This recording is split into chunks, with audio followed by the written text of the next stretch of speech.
I want you to know or repeat after me. I am a resourceful woman. I am a resourceful woman. I am unstoppable. I am unstoppable. Because the Lord has blessed me. Because the Lord has blessed me. And has blessed the works of my hands. So who is a resourceful woman? All of us here are all resourceful women. But as a way of a description or definition, you can say that a resourceful woman is a woman who can think on her feet, overcome obstacles, and maximize opportunities using intelligence, creativity, and determination. The woman must be smart and creative. That means she finds solutions quickly, even in challenging situations. The woman must be proactive and adaptable. That means she doesn't wait for answers, she figures out things. That the woman must be efficient and strategic, meaning she uses available resources wisely to get best results. Then the last one, that the woman must be resilient and problem-solving oriented. She doesn't give up easily. The way I wanted to go today, with what has happened here today, the Lord has given me another strategy to talk to us, maybe outside my slide. So after this definition, I may not follow my slide, I may just follow these things that I'm saying here right now. So after that, another one said, being a resourceful woman is one thing, but being a truly resourceful woman, because now they have told us what we can do to be a resourceful woman. But how are you a truly resourceful woman? Be a truly resourceful woman when you find solution, but also have the capacity and willingness to share your knowledge, your skill, and resources to empower others. So being resourceful is not just about yourself. If you're just resourceful for yourself and you're not impacting or influencing others or sharing your resourcefulness with others, that means you're not a truly resourceful person. You're a very selfish person. And Christianity is not about selfishness, is it? So I'm going and I hope you're following me. So for you to be a truly resourceful woman, you must be a problem solver. Not just for themselves, for yourself, but for others. Then you must be a giver and a mentor. They don't hold wisdom, they uplift others. You share your knowledge. Then you must be a catalyst for growth. They create opportunities for others around them. When you see things, you want others to come and join you to enjoy what you're enjoying and benefit from it. They are inspirational. That their action encourages others. They are not condemning. You don't judge people, keep judging and condemning. Rather, you try to inspire people so that they will be at the same level. So, a truly resourceful woman or person is not only skilled at finding solutions, but also committed to using their abilities to impact others positively, creating a ripple effect of growth and success. So this is the definition of a resourceful woman, and I know all of us here are resourceful. Then what is VUCA? VUCA is volatility, uncertainty, complexity, and ambiguity. In the corporate world, that is the word that is popularly used now in our life coaching or trainings. Because since COVID, even before COVID, things have been happening. Then with COVID, the world became very volatile. You cannot plan anything anymore. It's very volatile, complex, uncertain, and all that. So that is the meaning. I watched it. That's part of what we did last week. So having said that, today, so how do you become a resourceful person in the VUCA world? This very volatile, uncertain, complex, and ambiguous world. That's what you see today. You plan things today, tomorrow the prices are changing, everything, nothing is working. So having said that, with what the Lord is telling us today about even our mama's trips to Africa, I started to change my line of thinking or my line of teaching this morning. I want to bring in a little bit of money management or understanding the meaning of money, so that we can, because after being you cannot be resourceful without giving. This is not what we heard now. So how can we give even if when we don't have? We must have to give. And how do we get to have it? That has been a major challenge, especially in the Christendom, because we have misunderstood the meaning of money. Many of us see money as currency, is it not? The money is not just currency. Because currency flows from one place to the other. Money is currency, but it's limited by your location. Because US, they don't use Naira in US, do they? In Britain, they use Naira. But they have currency. Their money is currency, do not? And it's moving from one hand to the other. So you can see when you see money as paper money, you're limited. And that's why many of us don't have it. But when you see money in the real value of money, that money is the real exchange. Whenever you have to exchange for another thing, is money. Are we together? Exchange of value. So the more value you exchange, the more money you make. And that's why many of us are poor. Because we don't have anything we exchange for anything. If you go to the history of money, from when money started, trade by barter and all that, are people not, were they not exchanging what they have for another thing?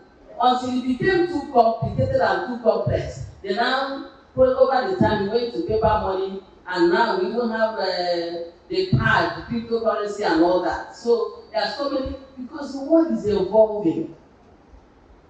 So when they were in an agrarian age, when it was agriculture, what we used to use in making, exchanging value and looking for what to eat, it was our strength and our skill in killing animals and in farming and all that, is it not? Those things, have they left us today? We still have our energy, we still have our strength, we still have our skills, don't we? But how come when we are looking for money, we now forget about this energy, strength, and skill, and we are looking for paper? And that's why many people are where they are. Because they're just looking at money as paper. The money is exchange of value. If you're not a problem-solving person, I'm sorry. There is no spirituality about it. And there is a difference between job and work. Do we know that? What is job and what is work? Job is what you're doing for a living. But your work is what you're called to use. Like your gifts, your talents.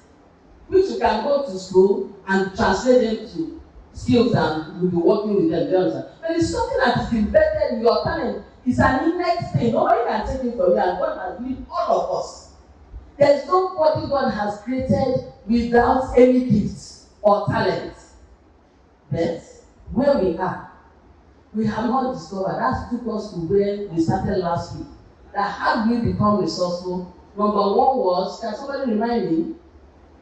Can somebody remind me number one point to be a resourceful woman? The first point I raised last week. Yes? Yes, self-discovery and self-awareness. I gave like 5 models of how you can discover yourself. Was it not true? And that was why we did not finish this session. So I won't go through all of them today. I'll just touch one or two and we'll continue. So why are we where we are? We are not being resourceful despite what God has embedded in us because of our understanding of money and our lack of self-discovery. These are 2 major things. If you can solve these 2 things, I tell you honestly, you will not be where you are when it comes to abundance or financial freedom.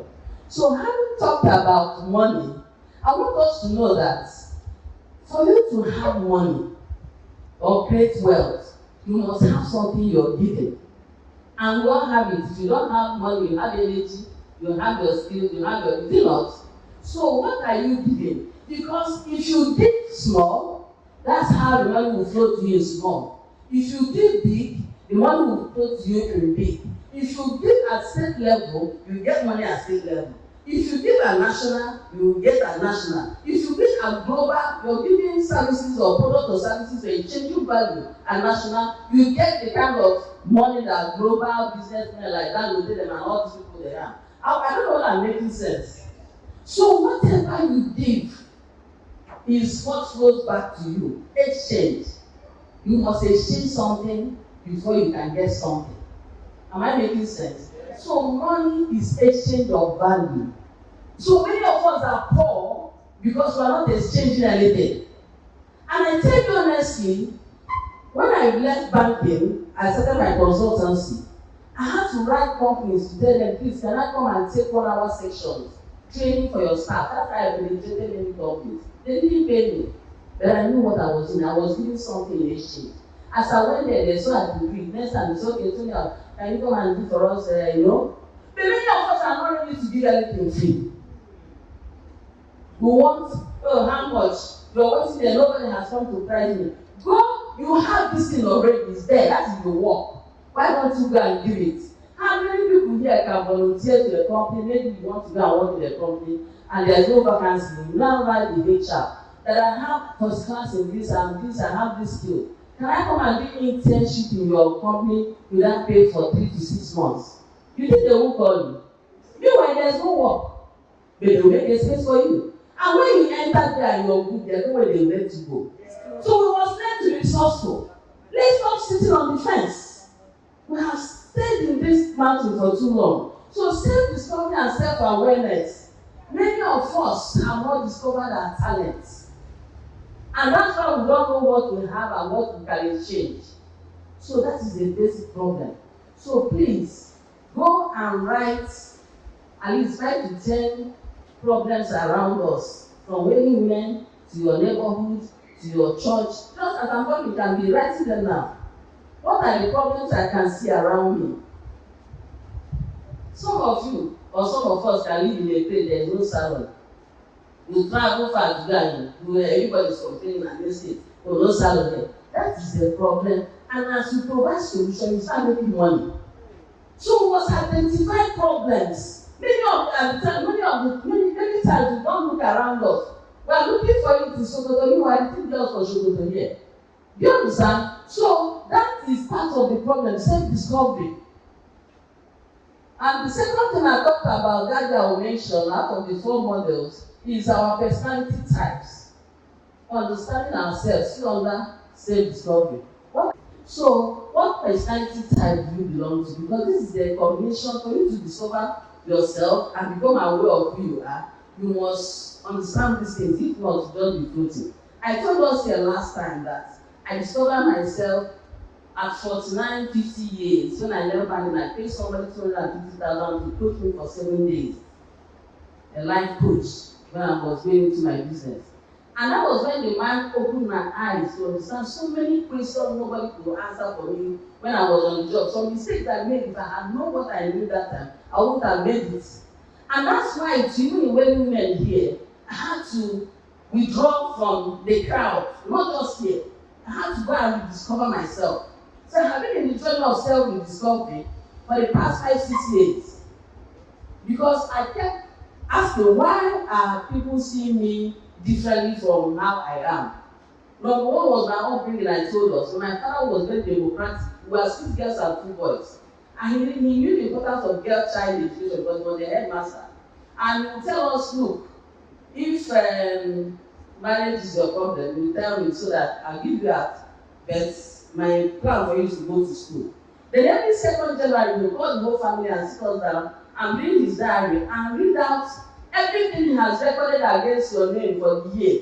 He keeps record. Even when you run, they will send you an errand, you run and sneak out of the company. Then when you sit in the sitting room and he sees every movement that goes left and right, he will gather, put that date and say, they gave you assignment and you ran out and you didn't do it.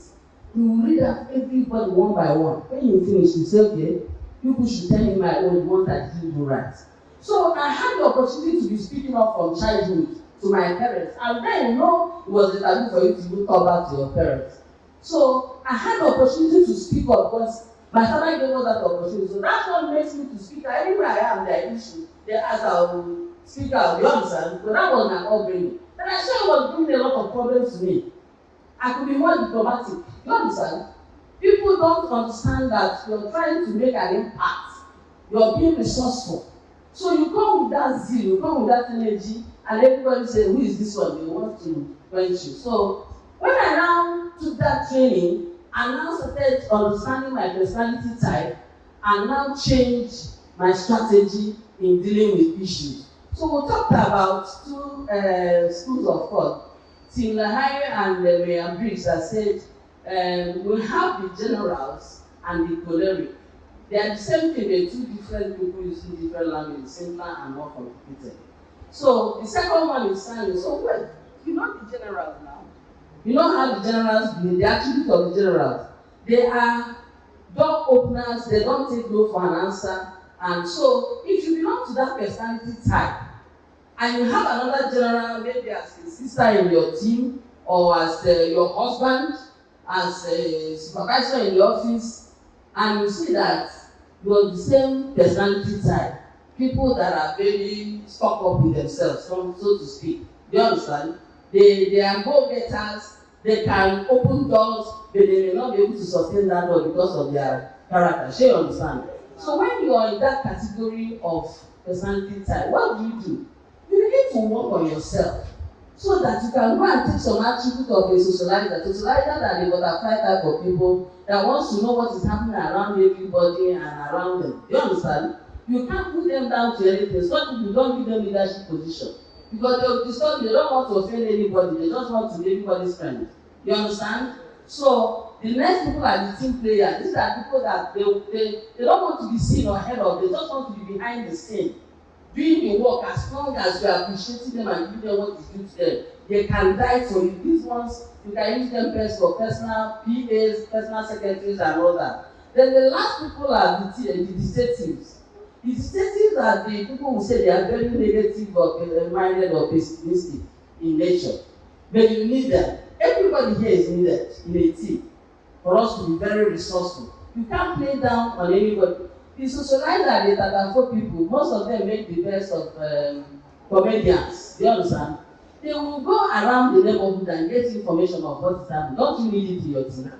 So we need everybody. And for the detectives, since I came here, I've been standing here and talking, the detective will just be listening. What is she will say? They want to pick fault in everything you're saying. And that fault they are picking for strategic planning, we need it. Because if you're doing strategic planning and nobody is criticizing what you're doing, that means you make mistake. In banking, we call it risk analysis. You must have risk analyzer that will tell you this business you want to do, see the risk for. Then how do you mitigate the risk? So you need a detective to do that for you. And that's how I told us the story of who will bear the cat. So having said that, the next thing I will talk about is self-discovery, the wheel of life. Very, very important. The wheel of life. And the wheel of life says that you must always try to put your life on a balance. You are in church from Monday to Friday, your children are not using you, your husband are not seeing you. You understand? You don't have time. Then your family, you don't call anybody, nobody sees you, anything is happening in the family, you're in fellowship, you won't go.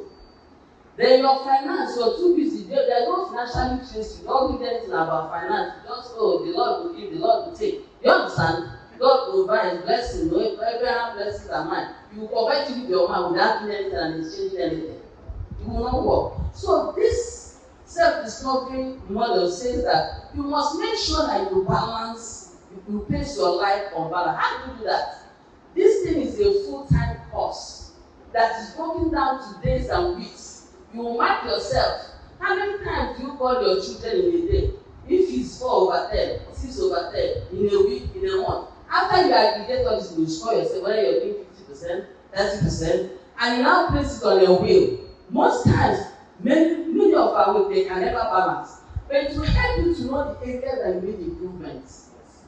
You understand? If you're not doing well in your family relationship or family life, by the time you place your score, it will tell you, you need to pay attention here. You do it in January, you can do it in June, and do it in December. You can do it just in January and December. So that you know what you're doing. Anything you cannot track, you cannot measure. Anything you cannot track, we cannot measure. And this is part of the resourcefulness I'm talking about, that I don't know why God called me to come and take this topic at such a time like this. Anything we cannot track, we cannot measure. So when you will, we must put tracking system in place. In our teams, in our groups, how many people did we raise as new members? Including me, as I'm talking to you, I'm going to myself, you know. So if you cannot track this thing, there's no way we can measure whether we're moving forward, we are being resourceful, or we're not being resourceful. Are we together? And if you're not doing well, that means you're not being resourceful, no matter how well you think you're doing. Because if you can't track it, you can't measure it. So when we track these things, every group is supposed to have what we call a band KPI, key performance indicator. What is your group supposed to do in a year, bring it down to 6 months and bring it down to monthly and weekly? At the end of the year, I know we give that result, the report, but not to my satisfaction. We can do better, we can do more. So let's set key performance indicators for ourselves. So that at the end of the year, as resourceful women God is talking about, the major thing God is talking about this year is resourcefulness and collaboration, is it not? And collaboration has to do with networking. So let's put that's another assignment, Sister. We can start with the school, we are international headquarters. Even if the corporate is not doing, we are pace setters, we have to start. This one is number one now, we have started. When others see, they will copy, is it not? Because we are leading and taking the place. So the pace, I mean. So please set key performance indicators for all the teams under you. You are the head coordinator. We must place our life on a well balance and make sure that we understand where we are at any point in time. If you don't know where you are today, you can't track and measure where you will be. And as a resourceful woman and as a resourceful person, you must constantly know where you're going and where you want to be. Praise the Lord. The next thing we talked about was mindset. How you can be a resourceful woman. This mindset, it has kept many of us hostage and bondage for years. You see, failure can be determined and success can be determined. Am I right? If you succeed in life, you know. Because there will be a burning hunger in you to do things the way others. You don't want to be like everybody. You don't want to move with the crowd. In short, the crowd will not be interested to you if you know where you're going. And you can only know where you're going and have the right mindset when you have discovered yourself, you understand you understand your mission and your core value. You discover yourself, then you now have the right mindset to do what you need to do. Remember that we talked about two types of mindsets last week. We said we have people with fixed mindset and people with growth mindset. That our mindset is equivalent to 2.5 million gigabytes of a digital memory. 2.5 million. That means we don't even use our brain at all. 2.5 million gigabytes of computer. That's what the site said our mindset is equated to. So how much knowledge have you detained there? You can see we are suffering and we are not being resourced because of lack of knowledge. Am I making sense? So don't be fixed mindset, but I'm giving this gigabyte thing so that you know that many of us have used limiting beliefs to keep ourselves where we are. We just sit down and believe anything. And that's why one pastor Olumide said that religious spirit is worse than devil. You're supposed to have your direct relationship with. You're limiting yourself to what the pastor and the bishop and whoever your leader is telling you. That's what religious spirit does. And it now limits you to the extent of their inexperience, to the extent of their inexposure, and the extent of their lack of knowledge. So whatever they tell you, you believe. That's why one man could tell some people in America that let them go, it was time to die. They went to an island and trans-island and all of them died. It was time to go to heaven. A cult, so I'm sure, I don't know what they call themselves. They were sent to go to heaven. They entered plane, carrying the congregation. And they went to an island, drank the thing, on their way to heaven. By the time government knew about it, they got died. Then the smart ones ran away. Those that didn't have religious, that didn't want to read the pastor book line and sing that, they slipped out. So know God for yourself. Know God for yourself. Let's all this religious spirit and religiosity that has kept us with a lot of limiting belief. You can't do this. God said He will make the works of our hands. What is your work? What is your work? So those with fixed mindset and those with this religious spirit, they believe that intelligence and talent are fixed at birth. The brain is static. Talent and giftedness are permanent. Do you understand? It's not true, because with the size of the brain, 2.5 million gigabyte digital memory, it means that brain, your mindset or your intelligence and talent can go up and down. The more knowledge you give it, the more it expands. Are we together? The more knowledge you give it, the more it expands. That's why they say children at 6 years can understand up to 6 or 8 languages. It's not true. Because their brain is expanding.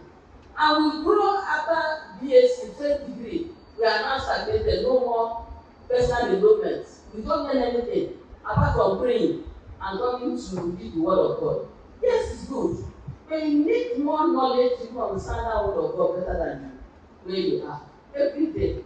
If you read Bible a portion 10 times, 10 different times, if you're going spiritually, you have different, you get different level from it. If you're not going, that one meaning you know about it, that's where it gives you. So growth mindset people believe that the brain is malleable. Every time you learn something new, the brain forms new connections. And that's how you're growing to and you're moving forward in life. Are you taking down these assignments? Because if you can do them, it will help a lot.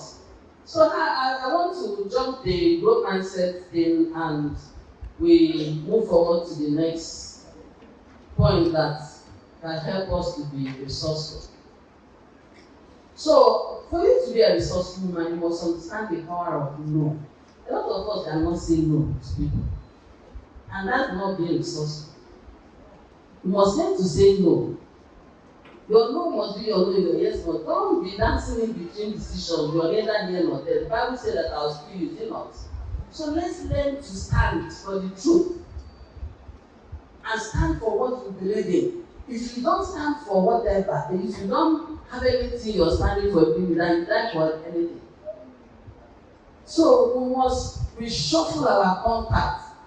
We must say no when we need to, because no keeps you focused and helps you to avoid distraction.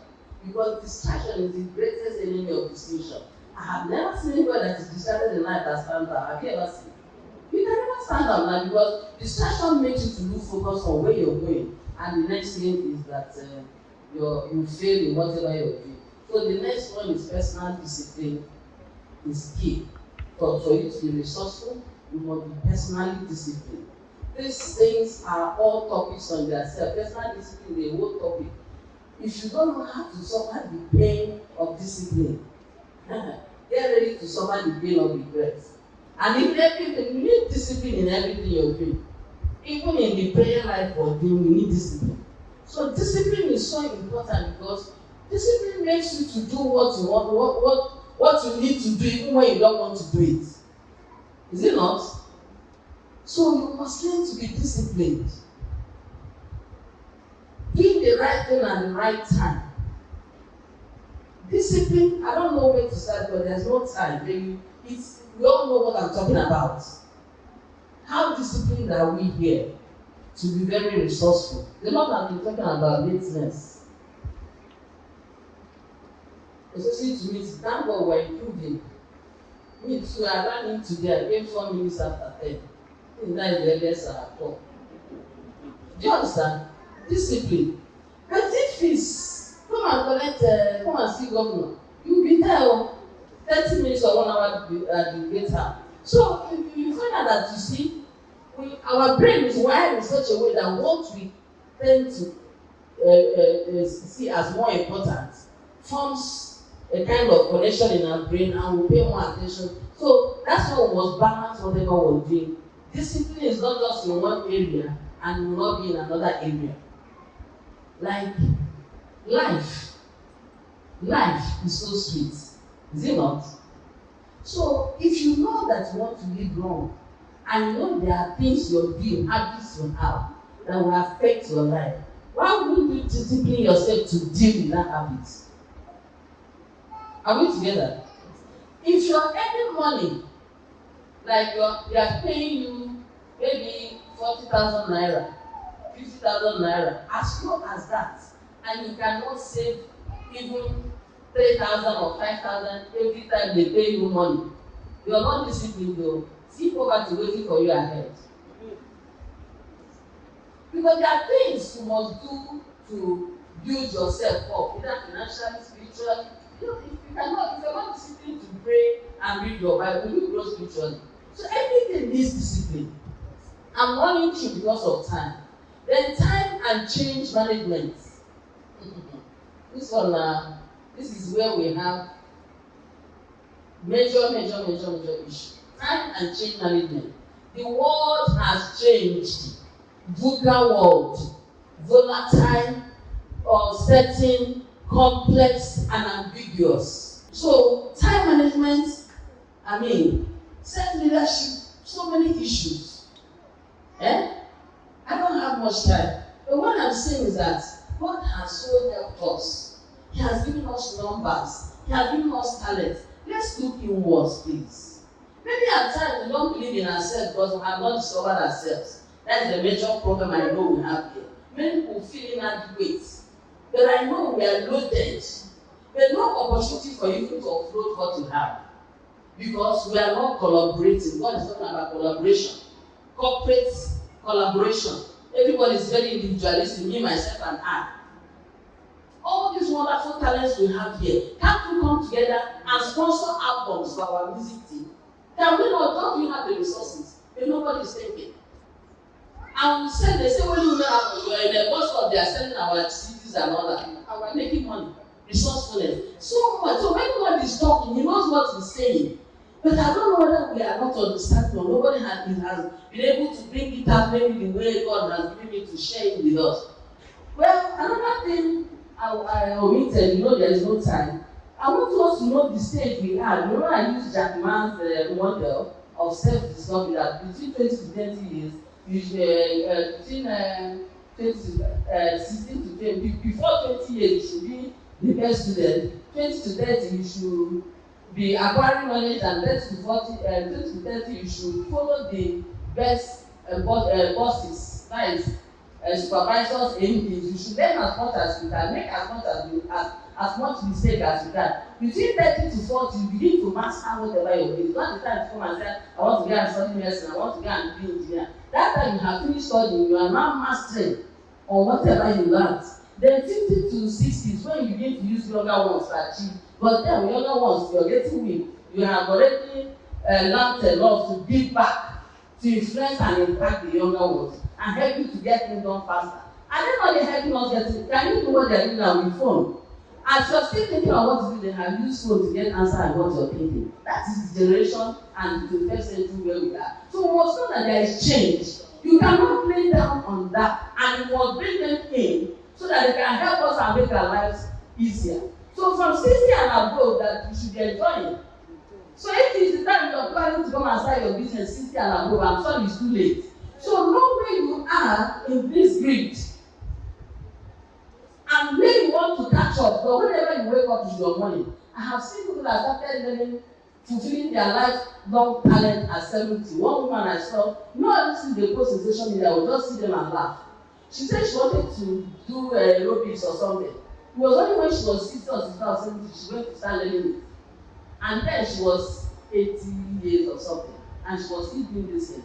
And she was so happy that she could fulfill her lifelong dream. So no time is too late. Whenever you wake up is your morning, according to my Igbo proverb. So let's know where we are today and now set targets, goals from now to the next 5 years where you want to be. I gave myself target that I wanted to write books. This month I'm writing 4 books. 4 e-books are coming out. So sisters, I want to appreciate us for this wonderful opportunity. Let's pray that God will help us to discover ourselves and be able to know the values that we are carrying. We have carried, Pastor Rose said that the richest part of the earth is the graveyard. So my sisters, I want to thank God that we're here, we're alive, and we still have the opportunity to make amends. So let's go back and look inward. Let's encourage ourselves. Let's collaborate. Whatever your sister is doing, you can support or can come together to do. We don't need God to tell us all this before we can start doing them. And you see how resourceful and how loving our moves will be again. Thank you very much. Praise the Lord.